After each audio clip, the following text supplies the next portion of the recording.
becomes an important consideration as we in fact translate these principles of differentiation into the reality of classroom-based curriculum, into actual programs that are going to be delivered, and into even how teachers within the classroom begin to deal with students at various levels.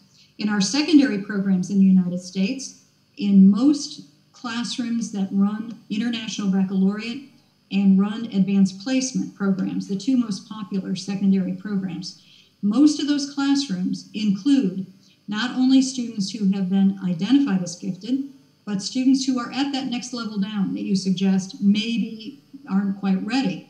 Students who are very strong, but not identified gifted.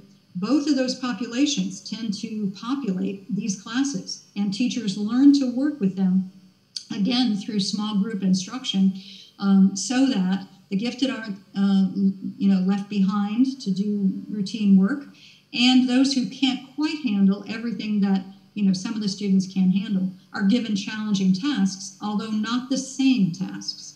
So this issue of different levels of differentiation in terms of translating into different programs and services that are being provided, as well as into different modalities of classroom differentiation, become important considerations.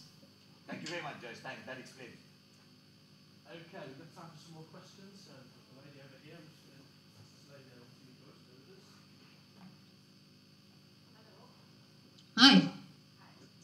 We are a regular school who's interested in a gifted program, and I would like to have some suggestion from you and advice as to how to go about and where do we start, because we have just identified the gifted and we would like to know how do we work with the curriculum. So if you can throw some light on that. Sure. The first thing I'd recommend is to set up some advisory groups within your school. It would be good to have an advisory group of teachers who are engaged in this process, as well as teachers working with administrators to focus on the needs of the gifted. Be good to have students involved, some of your top students at the upper grade levels, getting together and talking about what they perceive to be their needs. I also think using those advisory groups then to collect either formal or informal needs assessment data would be a very good place to start. In other words, in your school, what are perceived to be the greatest needs of gifted students? What are perceived to be the needs by the students? What about by the teachers? What about other areas that need to be considered? You gain two things by this. The first thing you get is buy-in from the relevant stakeholders in the context of the school. It's also good to bring parents into this.